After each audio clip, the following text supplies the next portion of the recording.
এই জন্য মুমিনের এক নাম্বার গুণ হবে আল্লাহর নাম শোনার সঙ্গে সঙ্গে মুমিনের অন্তরটা কেঁপে উঠবে।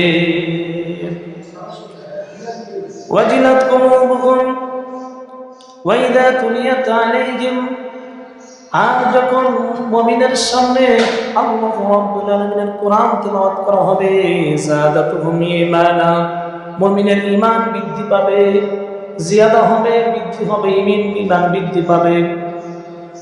তাহলে এক নাম্বার হলো অন্তর কেঁপে উঠবে, দুই নাম্বার ঈমান বৃদ্ধি পাবে। এরপর আল্লাহ রাব্বুল আলামিন ওয়া আলা রাব্বিহিম ইয়াতাওয়াক্কালুন, আর মুমিন বান্দা কোনো মানুষের উপরে ভরসা করবে না। ওয়া আলা রাব্বিহিম ইয়াতাওয়াক্কালুন, আল্লাহ রাব্বুল আলামিনের উপর ভরসা করবে, তাওয়াক্কুল করবে। এরপরে আল্লাহ রাব্বুল আলামিন বলেন আল্লাযীনা ইউকিমুনাস সালাতা ওয়া মিম্মা রাযাকনাহুম ইউনফিকুন। আল্লাহ রাব্বুল আলামিন বলেন মুমিন বান্দা তারাই হবে যারা নামাজ প্রতিষ্ঠা করবে, নামাজ কায়েম করবে, নামাজ পড়বে।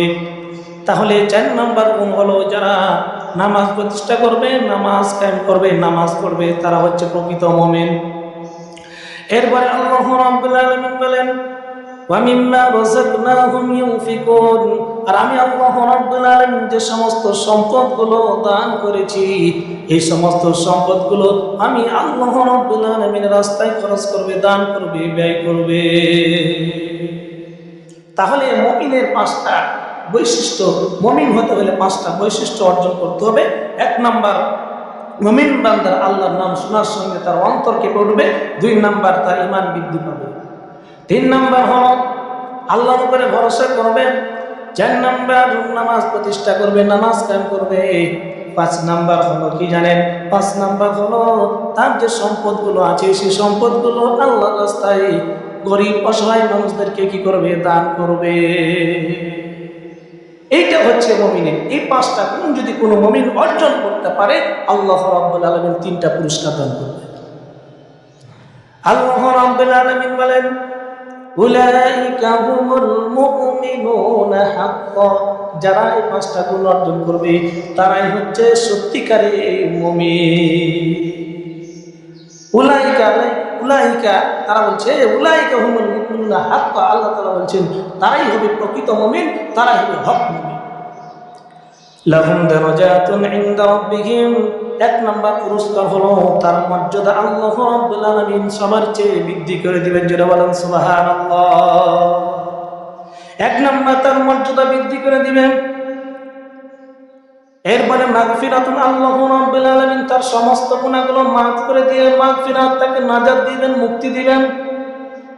2 নাম্বার পুরস্কার হলো তাকে আল্লাহ ক্ষমা করে দিবেন। তার যদি সমুদ্র ফেনা পরিমাণ গুনাহ হয়, সে যদি আল্লাহর কাছে তওবা করতে পারে, আল্লাহ রাব্বুল আলামিন তার সমস্ত গুনাহগুলো মাফ করে দিবে। ওয়া রিজকুন কারীম, নাম্বার 3 হলো আল্লাহ রাব্বুল আলামিন তাকে সম্মানিত রিজিক দান করবে। তাহলে মর্যাদা বৃদ্ধি করবে, আল্লাহ রাব্বুল আলামিন তার গুনাহ ক্ষমা করে দিবে। আর রিজিকের জন্য ছুটাছুটি করতেছে আজকে দুনিয়ার জন্য, দুনিয়াতে রিজিকের জন্য ছুটাছুটি করতেছি, এই রিজিক আল্লাহ রাব্বুল আলামিন বলতেছে পবিত্র মুমিনদেরকে আমি কি করব? সম্মানিত রিজিক দান করব। আমার বন্ধুগণ, আমার ভাইয়েরা, এই জন্য প্রকৃত মুমিন হতে গেলে আল্লাহকে ভয় করতে হবে। আল্লাহর ভয় আমার অন্তরে নিয়ে আসতে হবে। আমার আপনার অন্তরে যদি আল্লাহ রাব্বুল আলামিনের ভয় থাকে, আল্লাহ রাব্বুল আলামিনের আমরা যদি ভরসা করতে পারি, আল্লাহ রাব্বুল আলামিন আমাদেরকে জান্নাত দান করবে। নবীজি সাল্লাল্লাহু আলাইহি ওয়াসাল্লামের একজন সাহাবী আনাস রাদিয়াল্লাহু তাআলা আনহু, তিনি বলেন একদিন আমার মা আমাকে বলল, যাও নবীজিকে দাওয়াত দিয়ে আসো। আনাস রাদিয়াল্লাহু তাআলা আনহু চলে গেলেন। যাওয়ার পরে বলছেন, ইয়া রাসূলুল্লাহ, ইয়া হাবিবাল্লাহ, আমার মা আপনাকে দাওয়াত দিয়েছেন, আপনি দাওয়াত গ্রহণ করেন। এ কথা বলল আনাস রাদিয়াল্লাহু তাআলা আনহু। মা কি করলো? একটা রুটি তৈরি করলো, একটা মাত্র রুটি তৈরি করলো। রুটি তৈরি করার পরে রুটির উপরে কিছু ঘি মিশাই দিল। এরপরে নবীর জন্য অপেক্ষা করতেছেন। এমন সময় আনাস রাদিয়াল্লাহু তাআলা যে নবীজিকে বলছেন, ইয়া রাসূলুল্লাহ, ইয়া হাবিবাল্লাহ, আমার মা আপনাকে দাওয়াত দিয়েছেন, আপনি দাওয়াত কবুল করেন। নবীজি সাল্লাল্লাহু আলাইহি সাল্লাম বললেন, ও আমার সাহাবীরা, তোমরা শুনো, আনাসের মা আমাদেরকে দাওয়াত করেছে, তোমরা আমার সঙ্গে চলো। আমাকে দাওয়াত করেছে, সুতরাং তোমরা আমার সঙ্গে চলো। রুটি কয়টা বলেন তো? একটা রুটি। দাওয়াত করেছে নবীজি সাল্লাল্লাহু আলাইহি ওয়াসাল্লামকে, একটা রুটি কিন্তু দাওয়াত করেছে নবীজি সাল্লাল্লাহু আলাইহি ওয়াসাল্লামকে। নবীজি সাল্লাল্লাহু আলাইহি ওয়াসাল্লামের সাহাবা তখন সেখানে ছিল 80 জন। নবীজি বললেন, চলো যাই, আমাকে দাওয়াত করেছেন, আমার সঙ্গে তোমরাও চলো। এখানে একটা মাসালা হলো, আমাদেরকে যখন বিয়ে বাড়িতে বা যে কোনো অনুষ্ঠানে দাওয়াত দেয়, যখন দাওয়াত দেওয়ার পরে আমরা কি করি? দাওয়াত দিয়েছে আমাকে, তখন একটা ছোট বাচ্চাকে নিয়ে যাই না সাথে করে? ছোট বাচ্চাকে আমরা সাথে করে নিয়ে যাই, নাতি হোক, পোতা হোক, ছেলে হোক, আমরা সঙ্গে করে নিয়ে যাই। কিন্তু এটা ঠিক না। ছোট বাচ্চাকে নিয়ে যাচ্ছেন, ছোট বাচ্চাকে দাওয়াত দেয় না, দাওয়াত দিয়েছে আপনাকে। কিন্তু এটা এদিকেও আছে কিনা আমি জানি না, কিন্তু আমাদের এদিকেও আছে, কিন্তু বলাহাটও আছে। কিন্তু এটা ঠিক না, কারণ নবীজি সাল্লাল্লাহু আলাইহি ওয়াসাল্লাম একদিন একজন দাওয়াত করলেন। বুখারী শরীফের হাদিস বলতেছি, নবীজি সাল্লাল্লাহু আলাইহি ওয়াসাল্লামকে একদিন দাওয়াত করলেন। নবীজি একাই যাচ্ছেন, কিন্তু পিছনে পিছনে একজন সাহাবী চলে যাচ্ছে। যখন চলে যাচ্ছে, যাওয়ার পরে তার লোকের বাড়িতে যখন পৌঁছার পরে বলছে, ও ভাই, তুমি আমাকে দাওয়াত করেছে, কিন্তু আমার পিছনে পিছনে একটা সাহাবী চলে আসতেছে, তুমি যতক্ষণ পর্যন্ত না তার অনুমতি দিবে আমি তাকে ঘরে ঢুকতে দিব না। এই হাদিস থেকে ফুকাহায়ে কেরাম, ইমামগণ মাসালা বের করেছেন, যখন কোনো মানুষের বাড়িতে দাওয়াত খেতে যায়, তখন যদি তাকে একা দাওয়াত দেয়, যদি কোনো ছোট বাচ্চাও হোক না কেন, তাকে যদি সঙ্গে করে নিয়ে যায়, যে খাবারটা খাবে তা তার জন্য হালাল হবে না, তার জন্য হালাল হবে না, তার জন্য জায়েজ হবে না। এই জন্য দাওয়াত দিয়েছে আমাকে। হ্যাঁ, বলতে পারেন যে ভাই, আমার একটা ছোট বাচ্চা আছে, যদি আপনি অনুমতি দেন তার নিয়ে আসুন, এতটুকু বলা যেতে পারে। আমার বন্ধুগণ, আমার ভাইয়েরা, নবীজি সাল্লাল্লাহু আলাইহি ওয়াসাল্লাম সাহাবীদেরকে নিয়ে চলে যাচ্ছেন। কিন্তু এখন বলবেন যে হুজুর, নবীজিকে দাওয়াত দিলেন, একা সাহাবীদেরকে নিয়ে যাচ্ছেন, হাদিসটা আগে শুনেন ভালো করে। নবীজি সাল্লাল্লাহু আলাইহি ওয়াসাল্লাম চলে গেলেন সমস্ত সাহাবীদেরকে নিয়ে। এরপরে আনাস রাদিয়াল্লাহু তাআলা বাড়ির সামনে দাঁড়িয়ে বলছেন, ও আনাসের মা, তুমি আমাকে দাওয়াত দিয়েছো, কি খাবার তৈরি করেছো? আনাস রাদিয়াল্লাহু তাআলা মা বললেন, ইয়া রাসূলুল্লাহ, ইয়া হাবিবাল্লাহ, আপনার জন্য একটা রুটি তৈরি করেছি। নবীজি সাল্লাল্লাহু আলাইহি ওয়াসাল্লাম বললেন, দাও, আমার জন্য যে রুটিটা তৈরি করেছো ওই রুটিটা আমাকে দাও, আমার জন্য যে খাবারটা তৈরি করেছো আমাকে দাও।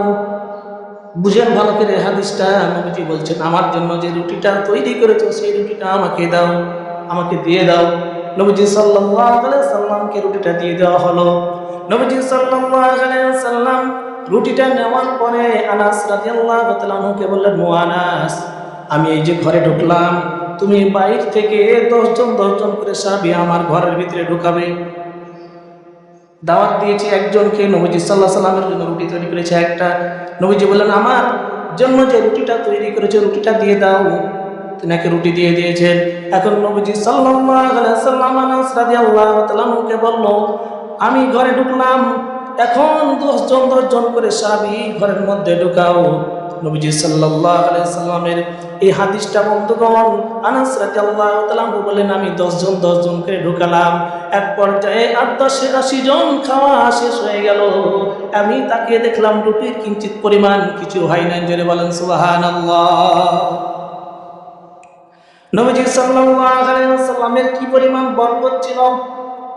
এই জন্য আল্লাহর উপরে ভরসা করতে হবে, আল্লাহ রাব্বুল আলামিন বরকত দান করবেন।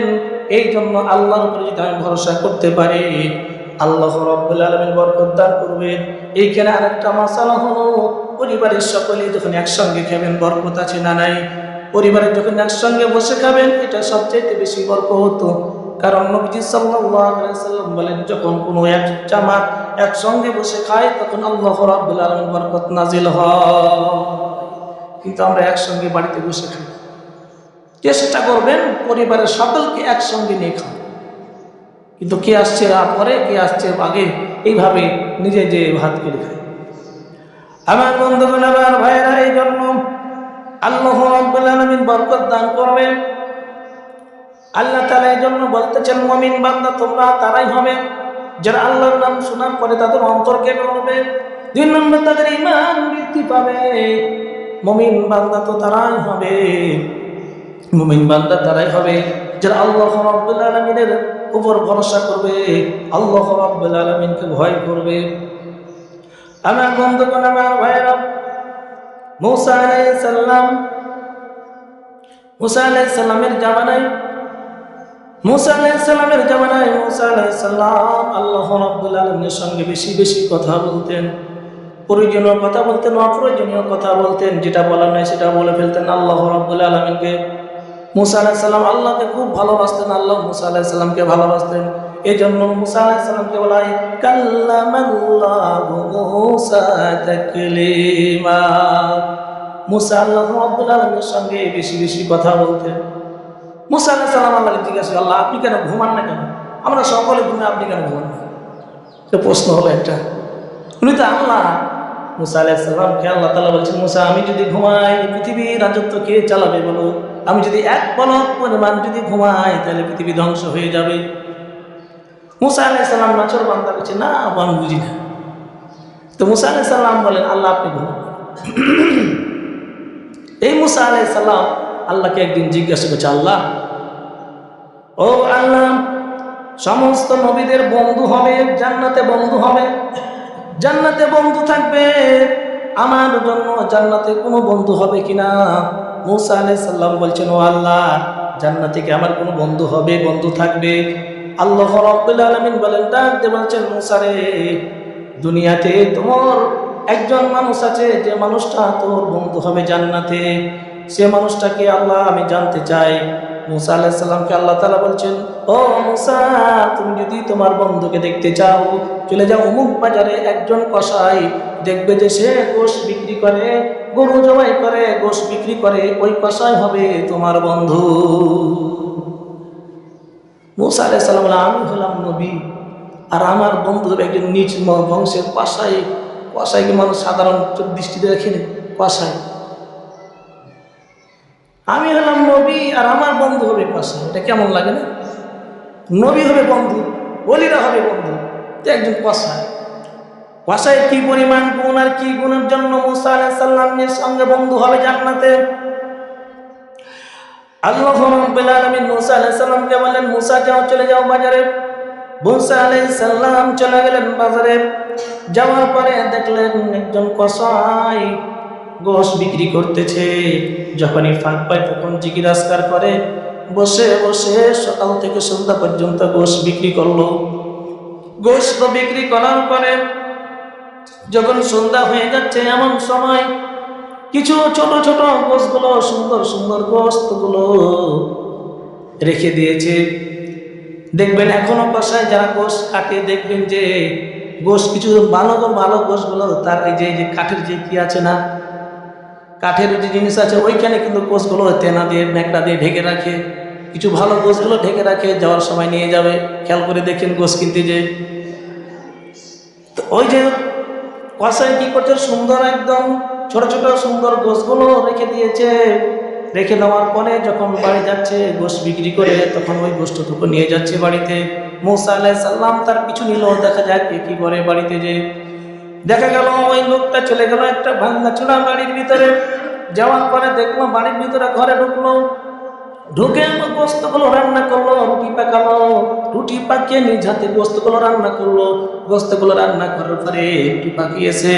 এরপরে ঘরের মধ্যে ঢুকলো, দেখলো একটা শিকার মধ্যে, একটা দোলনার ভিতরে একদম অত্যন্ত বয়স্ক মহিলা, বয়সের ভারে এতটুকু হয়ে গিয়েছে। দেখবেন কিছু মানুষ বয়স যদি বেশি হয়ে যায়, বয়সের ভারে ছোট হয়ে যায়, ওই মহিলাটা ছোট হয়ে গেছে। বয়সের ভারে তাকে ওই দোলনা থেকে নামায় সুন্দর করে গোসল করালো, গোসল করে সুন্দর করে মাথা মুছে দিয়ে এরপরে কাপড় ধরে পরায় দিয়ে সুন্দর করে বস্ত্রগুলো নিজে চাপিয়ে চাপিয়ে তার মায়ের মুখে দিয়ে দিচ্ছে, আর তার মা খাচ্ছে। মূসা আলাইহিস সালাম তার এই যে দৃশ্যগুলো দেখতেছেন, মূসা আলাইহিস সালাম দেখার পরে ঘরের ভিতরে যখন ঢুকে গেল তখন বলছেন, ভাই আপনি কে? আমি একজন আগন্তুক ব্যক্তি, আমি অনেক দূর থেকে এসেছি, আমার কি মেহমানদারি করা যাবে? তখন বলছেন, একটু বসেন, আমার মায়ের একটু খেদমত করে নি, এরপরে আপনার সঙ্গে আমি কথা বলছি। ওই লোকটা কষায় তার মায়ের খেদমত করলো, খাওয়া দাওয়া করলো। খাওয়া দাওয়া করার পরে যখন খাওয়াচ্ছে তখন তার মা তার ছেলের মাথায় হাত দিয়ে বলছে, ও আমার সন্তান, ও আমার কলিজার টুকরা সন্তান, তুমি আমার কি পরিমাণ খেদমত করতেছো। আমি আল্লাহ রাব্বুল আলামিনের কাছে দোয়া করি, ও আমার সন্তান, তুমি আমার যে পরিমাণ খেদমত করতেছো আমি সন্তুষ্ট হয়ে গেছি।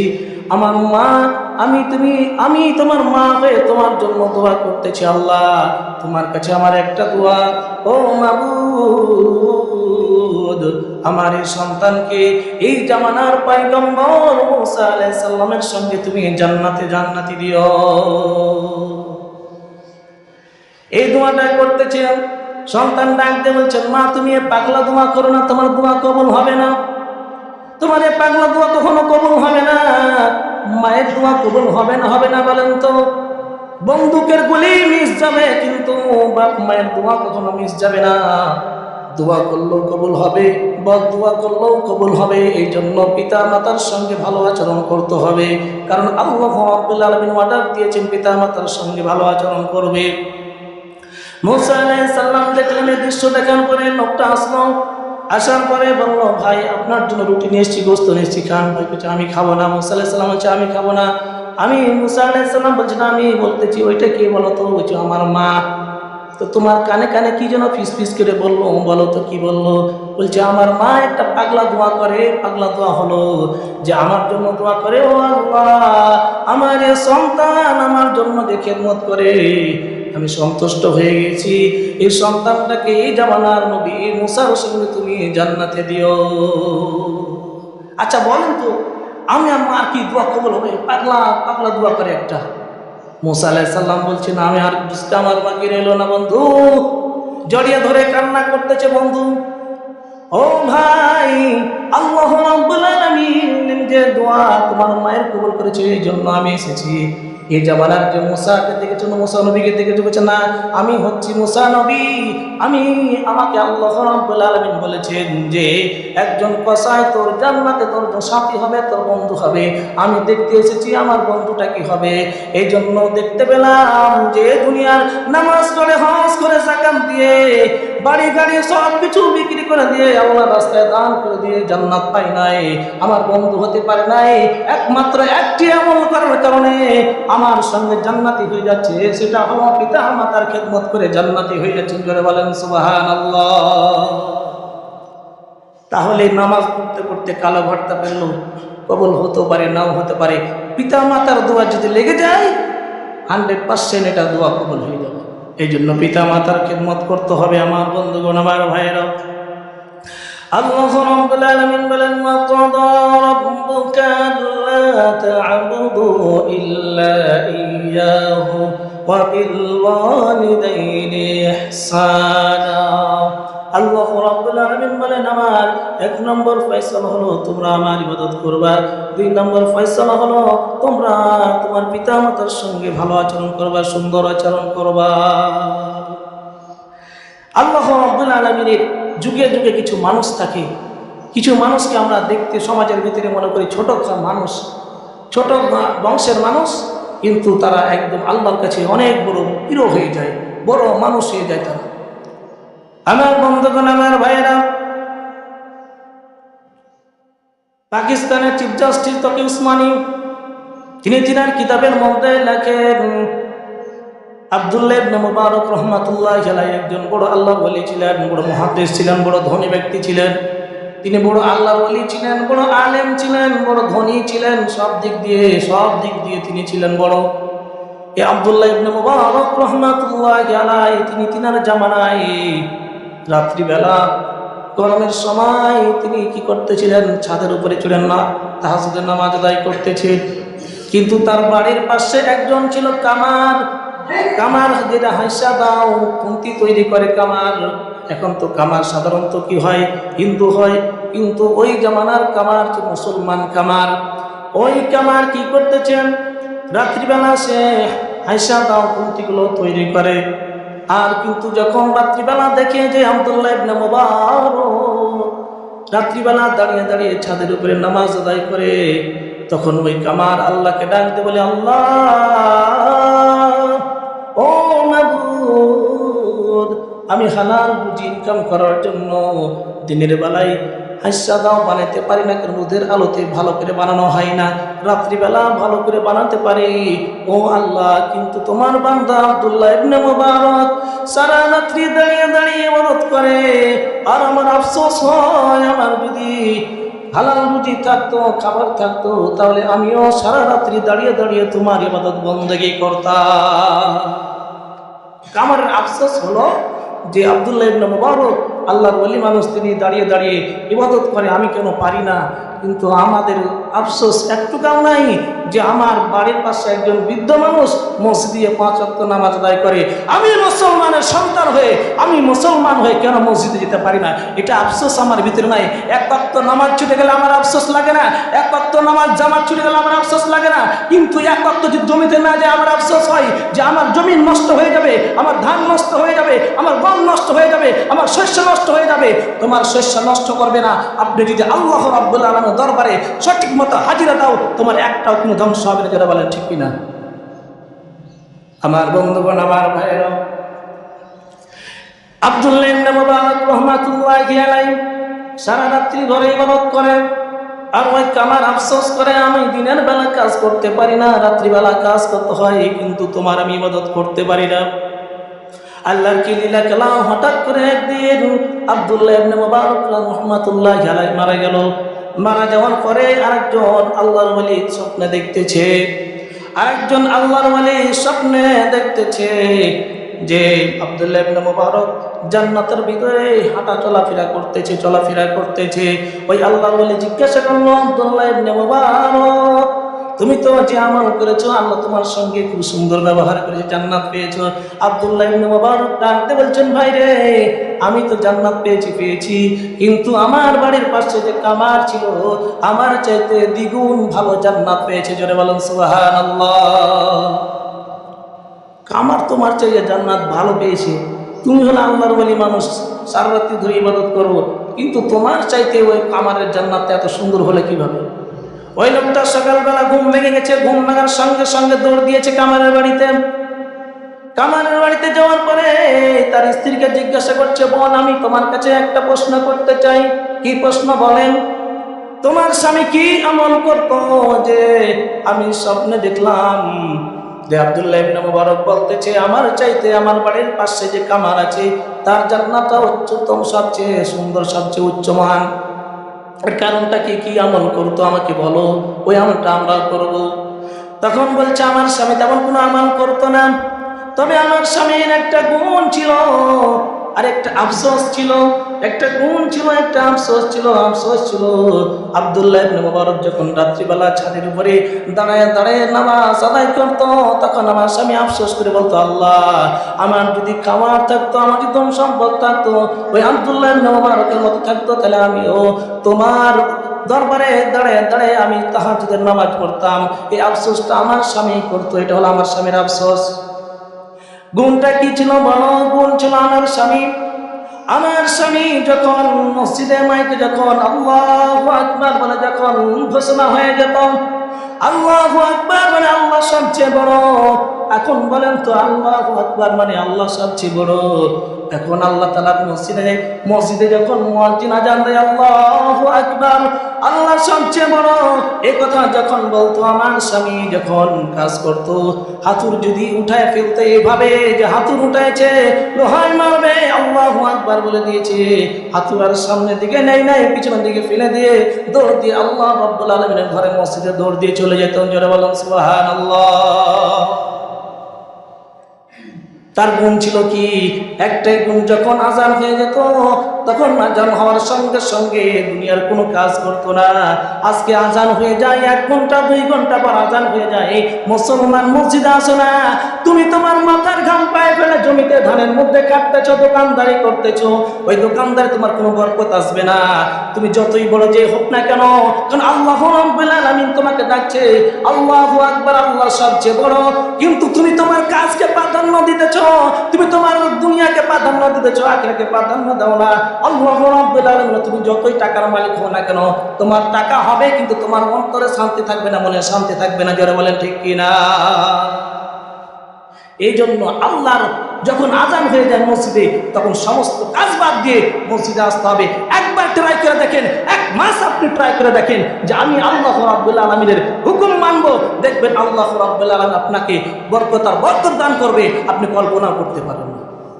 আমার বন্ধুগণ, আমার ভাইরা, তখন বলতেছে আব্দুল্লাহ ইবনে মুবারকের জান্নাত কি জন্য, তার চেয়ে কামারের জান্নাত কেন সুন্দর হলো, এই কারণে। কিন্তু আজকে আজান হয়ে যায়, আমরা মসজিদে আসি না, মুসলমান আমরা দাবি করি, এ দুনিয়ার জন্য আমরা কত ছুটাছুটি করি। জিন্দগি এক কিরায়া কা ঘর হ্যায়, জিন্দগি এক কিরায়া কা ঘর হ্যায়, एक न एक दिन बदलना पड़ेगा, जब मौत तुझको आवाज देगी, घर से बाहर निकलना पड़ेगा। এই জিন্দগি কেরা ঘর মানে, এই জিন্দগি হচ্ছে কার ঘর জানেন? এই জিন্দগির ভাড়া ঘরের মতো, এক না একদিন ভাড়া বাড়ি ছাড়তে হবে না, হবে না, হয় না, হয় না, হয়। এই দুনিয়াও হচ্ছে ভাড়া বাড়ির মতো, এক না একদিন সকলকে আমাদের যেতে হবে। যখন মৌত চলে আসবে তখন ঘরে আর থাকা হবে না, আমাকে বাহিরে বাইরে হতে হবে। জোরে বলেন ঠিক কিনা? এই জন্য আমার ভাইয়েরা, আসেন আল্লাহ রাব্বুল আলামিনের ঘরে আসেন, আল্লাহ রাব্বুল আলামিন ইবাদত করেন, মনে শান্তি আসবে। 5 ওয়াক্ত নামাজ পড়েন, মনে শান্তি আসবে। 5 ওয়াক্ত নামাজ ছেড়ে দিয়েছেন, আপনার মনে শান্তি নাই, এত পেরেশানি, ছেলে নিয়ে পেরেশানি, মেয়ে নিয়ে পেরেশানি, বউ নিয়ে পেরেশানি, সব কিছু নিয়ে পেরেশানি, পেরেশানি দূর হয়ে যাবে একমাত্র আল্লাহর ইবাদত করার ভিতরে। আমার বন্ধুগণ, আমার ভাইরা, এই জন্য আল্লাহ রাব্বুল আলামিনের ইবাদত করব আমরা। আল্লাহ রাব্বুল আলামিনের কাছে আমরা গুনাহ ক্ষমা করে নেব। এই দুনিয়ার ভিতরে আপনি পাপ করেছেন, অন্যায় করেছেন, অন্যায় করার পরে আল্লাহ রাব্বুল আলামিনকে বলবেন, আল্লাহ, ও আল্লাহ, আমি পাপ করেছি, অন্যায় করেছি, তুমি আমাকে ক্ষমা করে দাও। আপনি যদি তওবা করতে পারেন, আল্লাহ রাব্বুল আলামিন আপনার জিন্দেগীর সমস্ত গুনাহগুলো মাফ করে দিবে। এই জন্য তওবা আমাদের করতে হবে। বনী ইসরাইলের ভিতরে একজন জালেম ছিল, একজন জালেম, ওই জালেমের নাম হচ্ছে কিফিল। কিফিল নামে একজন জালেম ছিল, এমন জালেম, সে জালেমের কাজ হলো অসহায় মানুষদেরকে কিছু টাকা দিত, সুদের টাকা দিত, আবার টাকা সেখান থেকে বেশি করে নিত, মানুষের উপর জুলুম করত, মানুষ তার উপরে, গ্রামবাসী, এলাকাবাসী তার উপর অতিষ্ঠ হয়ে গিয়েছিল। একদিন একটা মহিলা টাকা ধার নিল, যে ভাই আমাকে কিছু টাকা দেন, আমার ঘরে কোনো খাবার নেই। এখনো দেখবেন সমাজের ভিতরে, বাংলাদেশের ভিতরে কিছু জালেম থাকে যে গরিব মানুষকে টাকা ধার দেয় না, কিন্তু সুদের টাকা দেয়। আছে না নাই? কি নাই? কথা কই না, আছে না নাই? তো কথাটা কইতে কি হয়েছে? এখনো দেখবেন সমাজের ভিতরে কিছু জালেম আছে, তারা সুদের টাকা দেয়, দিবে 5,000 টাকা, বলবে 500 টাকা কি লাগবে, সুদ লাগবে, সুদ তো বলে না, বলছে ইন্টারেস্ট লাগবে, মুনাফা লাগবে, লাভ লাগবে। আছে না নাই? আছে। তো ওই মহিলাকে বলছে, দেখো তোমাকে আমি টাকা দিতে পারি, কিন্তু কি লাগবে, লাভ লাগবে। মহিলা বলল, আমি গরিব মানুষ, আমার কাছে টাকা নেই, আমি কোথায় পাবো, আমি তোমাকে টাকাটা পরিশোধ করবো না, টাকা পরিশোধ করলে হবে না, এই টাকা সুদে আসলে আমাকে পরিশোধ করতে হবে। বলছে আমার কাছে তো তেমন টাকা নাই। সময় চলে আসলো, বললো, দেখো তোমার কাছে টাকা আছে না, আছে তো কি আছে, তুমি তো আছো, তুমি আমার কাছে চলে আসো, এক রাত আমার কাছে থাকবে, তোমার টাকা কি হয়ে যাবে, শোধ হয়ে যাবে। জোরে বলেন নাউজুবিল্লাহ। এরকম সমাজে মানুষ আছে না নাই? আজকে দেখেন আমার বন্ধুগণ, আমার ভাইয়েরা, সমাজে চলতেছে পরকিয়া, পরকিয়া। ও যুবক, তোমাদের যেগুলো আইডল, জাহিরুদ্দিন আলফি নাকি একজন, দেখেন নাটকের একজন নায়ক, আরেকজন মেয়ে লেগেছে নেপালে, নেপালে যাওয়ার পরে হুষ্টি ফুষ্টি করে, এইদিকে তার স্ত্রী আত্মহত্যা করে মারা গেছে। কি নিউজে আসেনি? যাদেরকে তোমরা কি মানো, আইডল মানো, মনে করছো আমাদের এটা আইডল। এই সমস্ত লুচ্চা আর বাটপার দেখেন, যতগুলো নায়ক নায়িকা আছে সবগুলো লুচ্চা বাটপার, জোরে বলেন ঠিক কিনা?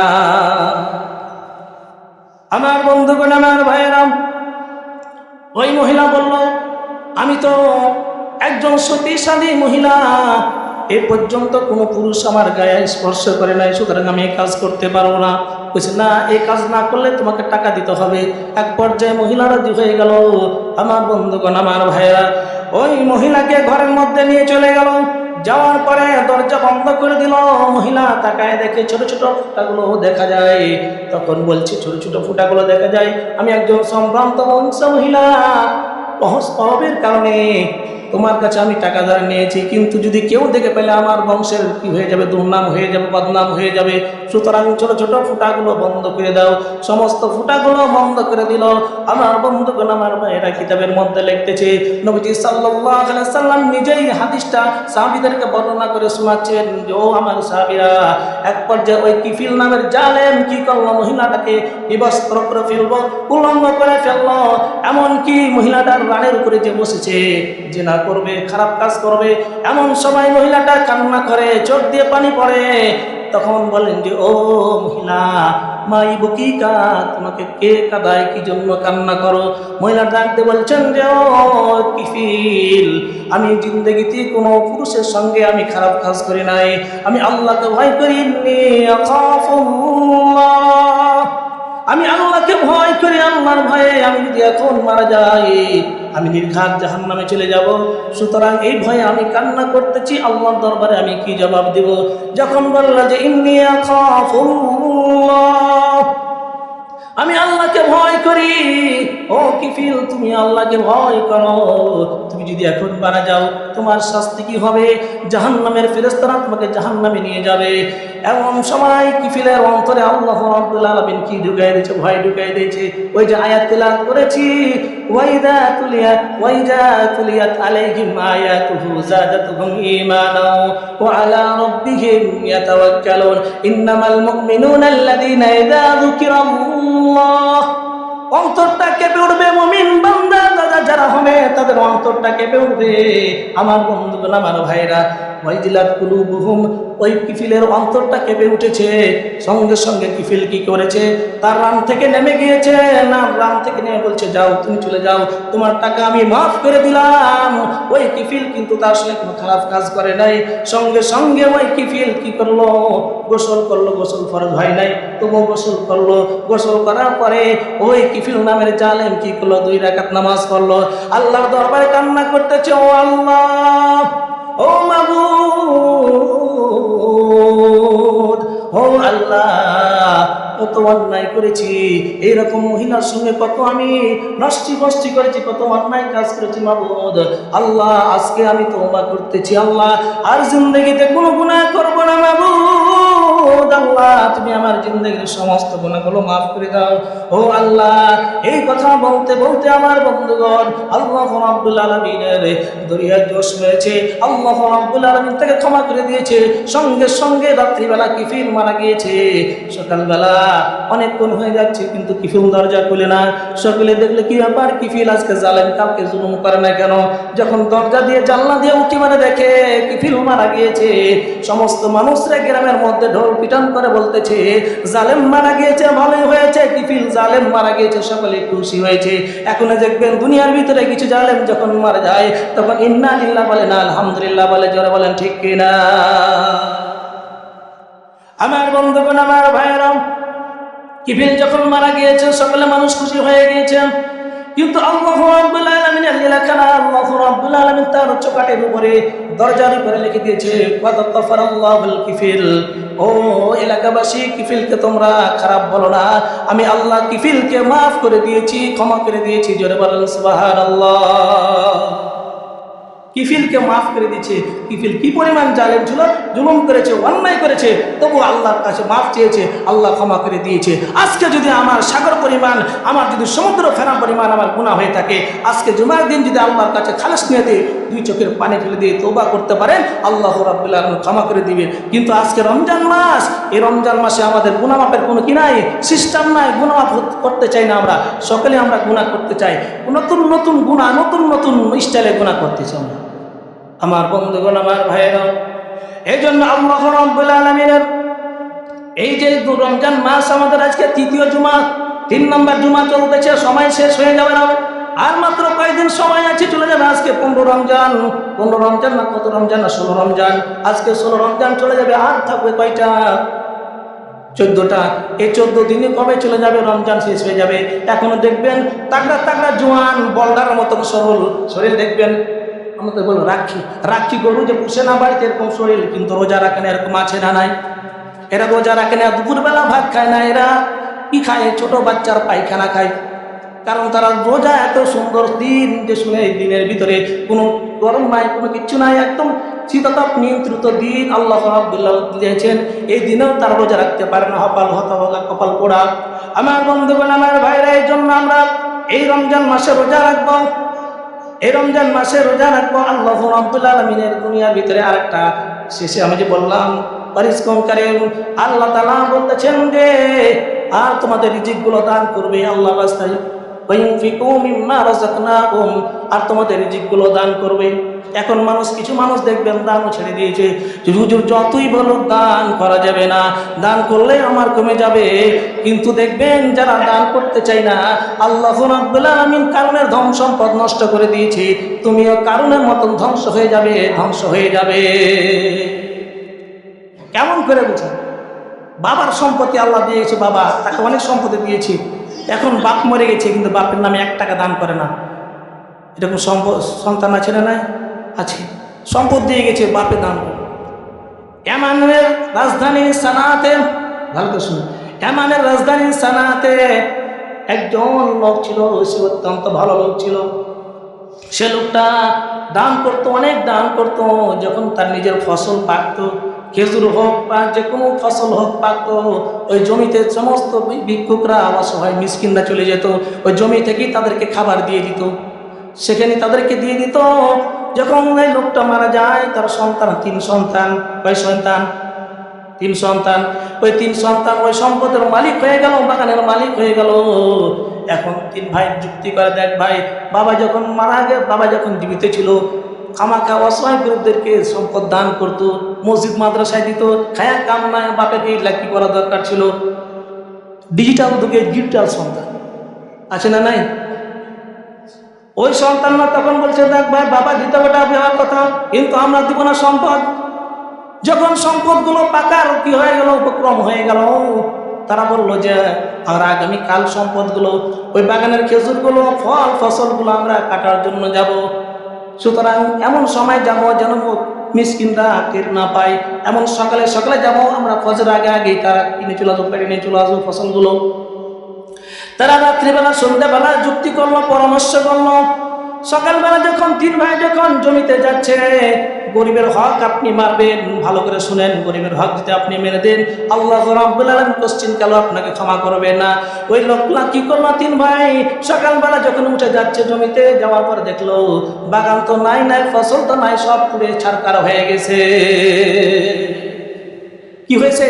সব পুড়ে ছারকার হয়েছে। কে করে দিয়েছে? কে করেছে? ওই আল্লাহ আছে না নাই? আছে। বিশ্বাস হয়? সমস্ত সম্পদগুলো, তাদের বাগানগুলো জ্বালায় পড়ে দিয়েছে। এই জন্য মনে করবেন যে আমার সম্পদ দান করবো না, আমার সম্পদ জমা হয়ে থাকবেন। ওই সম্পদ জমা হয়ে থাকবে না। এই দুনিয়ার ভিতরে আল্লাহ তাআলা বলছেন যে সন্তান এবং সম্পদ হচ্ছে ফিতনা। এই সম্পদ যখন রেখে যাবেন, ফিতনা সৃষ্টি হবে। সন্তান যদি ভালো না রেখে যান, যদি খারাপ রেখে যান, ফিতনা সৃষ্টি করবে। এই জন্য এই সম্পদগুলো আল্লাহ রাস্তায় ব্যয় করতে হবে। আপনি ব্যয় করবেন, আপনার পিতামাতা সুখে শান্তিতে কবরে থাকবে। আমার বন্ধুগণ, আজকে হচ্ছে 16ই রমজান। কত রমজান? 16ই রমজান। তাহলে 16 রমজানে আর একটা আমল আছে, সামনে একটা আমল। সে আমলটা হলো যে 20 রমজানে ইতিকাফ করতে হয়। নবীজি সাল্লাল্লাহু আলাইহি ওয়াসাল্লাম হাদিসের মধ্যে বলেন, নবীজি সাল্লাল্লাহু আলাইহি ওয়াসাল্লাম হাদিসের মধ্যে বলেন, যে ব্যক্তি আল্লাহ তাআলার সন্তুষ্টির জন্য একদিন ইতিকাফ করবে, আল্লাহ তাআলা আল্লাহ রাব্বুল আলামিন তার এবং জাহান্নামের মাঝখানে 3 খন্দক দূরত্ব সৃষ্টি করে দিবেন। এক খন্দক দূরত্ব হচ্ছে আসমান জমিনের মধ্যবর্তী সমান, এতখানি দূরত্ব। তাহলে যে ব্যক্তি একদিন ইতিকাফ করবে, আল্লাহ রাব্বুল আলামিন বলেন তার জন্য 3 খন্দক জাহান্নামকে দূরে সরাই দিবে। যারা বলেন সুবহানাল্লাহ। নবীজি সাল্লাল্লাহু আলাইহি ওয়াসাল্লাম বলেন, যে ব্যক্তি রমজান মাসে 10 দিন ইতিকাফ করবে, ভালো করে বুঝেন, হাদিসটা ভালো করে শুনেন, যে ব্যক্তি রমজান মাসের 10 দিন ইতিকাফ করবে, নবীজি সাল্লাল্লাহু আলাইহি ওয়াসাল্লাম বলেন সে 2টি হজ এবং 2টি উমরা করার সওয়াব পাবে। যারা বলেন সুবহানাল্লাহ। 2টা হজ করতে গেলে কয় লাখ টাকা লাগবে? 5 লাখ করে 10 লাখ। দুইবার উমরা করতে গেলে আর 3.5 লাখ করে হচ্ছে, কয় লাখ? 3 লাখ। তাহলে 10 লাখ আর 3 লাখ কয় লাখ হলো? 13 লাখ টাকা। 13 লাখ টাকা হলে আপনি 2টা উমরা 2টা হজ করতে পারবেন। 10 দিন যদি আপনি মসজিদে ইতিকাফ থাকতে পারেন, 2টা উমরা 2টা হজের সব পেয়ে যাবেন। এগুলো আমরা বিশ্বাস করি না, এগুলো আমরা করতে পারি না। আমরা ইয়াং কোচি মানুষ, আমরা এখন এদিকে ওদিকে ঘুরে বেড়াবো। আমরা কি আর হয়? আর ব্যস্ত মানুষ, জমি জায়গা নিয়ে ব্যস্ত, সব কিছু নিয়ে ব্যস্ত। তুমি জমি জায়গা নিয়ে ব্যস্ত, এখন মরে গেলে তোমাকে 3 লাখ দিয়ে মাটিতে কবরে ঢুকাইবে। বলে ঠিক কিনা? এই জন্য ইতিকাফ করলে 10 দিন ইতিকাফ করবে, কত পাবেন? সব 2টা হজ করা সব, 2টা উমরা করা সব। নবীজি সাল্লাল্লাহু আলাইহি ওয়াসাল্লাম বলেন, ইতিকাফকারীর সমস্ত গুনাহ মাফ করে দেওয়া হয়। আর হাদিসের মধ্যে আছে, ইতিকাফ যে করবে তার জীবনের সমস্ত গুনাহ মাফ করে দেওয়া, ছোট বাচ্চার মতন হয়ে যায়, মাসুম হয়ে যায়। তাহলে ইতিকাফ করার দরকার আছে না নাই? আছে। করবে কি? সেটা বুঝবে কেন? সেটা আমার বলার কাম, হাদিস বলার কাম বলবো। আমি দানের কথা বললে করবেন, না করলে না করবেন। এমন আমি ওই যে মায়ের চেয়ে মাসির দরজা দেখাতে যাব না। আমি আমার কথা বলছি, মায়ের চেয়ে মাসির দরজা দেখাতে যাব না। দান করলে করবেন, দান করবেন আপনার বাপ মার জন্য, আপনার মাসিকে থাকবেন, করবেন না সেটা আপনার ব্যাপার, আর কোনো কথা নেই। এই জন্য আমার বন্ধুগণ, আমার ভাইরা, আল্লাহ রাব্বুল আলামিন বলছে যে আল্লাযীনা ইন্নামাল মুমিনুনা আল্লাযীনা ইযা যুকিরাল্লাহু ওয়াজিলাত কুলুবুহুম ওয়া ইযা তুলিয়াত আলাইহিম আয়াতুহু যাদাতুহুম ঈমানাও ওয়া আলা রাব্বিহিম ইয়াতাওয়াক্কালুন। আমি মুমিনদের 5টা গুণের কথা বলছিলাম। 1 নম্বর বৈশিষ্ট্য হলো, মুমিন বান্দা যারা হবে, আল্লাহর নাম শোনার সঙ্গে সঙ্গে তাদের অন্তরটা কেঁপে উঠবে। 1 নম্বর গুণ। মুমিনের 1 নম্বর বৈশিষ্ট্য হচ্ছে আল্লাহর নাম শোনার সঙ্গে সঙ্গে তার অন্তরটা কেঁপে উঠবে। 2 নম্বর, এরপর আল্লাহ রাব্বুল আলামিন ওয়া ইযা তুলিয়াত আলাইহিম, যখন আল্লাহ তাআলা আলোচনা করা হয়, তেলাওয়াত করা হয়, তাদের ঈমান বৃদ্ধি পাবে। 2 নম্বর বৈশিষ্ট্য, তাদের ঈমান বৃদ্ধি পাবে। ওয়া আলা রাব্বিহিম ইয়াতাওয়াক্কালুন। নাম্বার 3 হলো, মুমিন বান্দা যারা হবে, আল্লাহর উপরে ভরসা করবে, কোন নেতার উপরে ভরসা করবে না, কারো উপরে ভরসা করবে না, ভরসা করবে একমাত্র আল্লাহ রাব্বুল আলামিনের উপরে। নাম্বার 4 হলো আল্লাযীনা ইউকিমুনাস সালাত। আর মুমিন বান্দা যারা হবে, তারা নামাজ পড়বে, নামাজ প্রতিষ্ঠা করবে, নামাজ কায়েম করবে। কয়টা হলো? 4টা। নাম্বার 5 হলো ওয়া মিম্মা রাযাকনাহুম ইউনফিকুন। আর মুমিন বান্দা তারাই হবে যারা তাদের রিজিক থেকে, তাদের খাবার থেকে, তার ধন সম্পদ থেকে আল্লাহর রাস্তায় ব্যয় করে। এরা হয়ে যাবে মুমিন। মুমিন বান্দারা 5টা গুণ অর্জন করতে পারলে সে মুমিন হবে। কেমন মুমিন? উলাইকা হুমুল মুমিনুনা হাক্কান। তারা হবে সত্যিকারের মুমিন, তারা হবে হক মুমিন।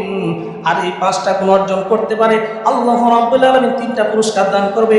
1 নম্বর, দারাজাতুন ইনদা রাব্বিহিম, আল্লাহর সামনে তাদের মর্যাদা বৃদ্ধি হয়ে যাবে। 2 নম্বর, ওয়া মাগফিরাতুন, আল্লাহ রাব্বুল আলামিন তাকে ক্ষমা করে দিবেন।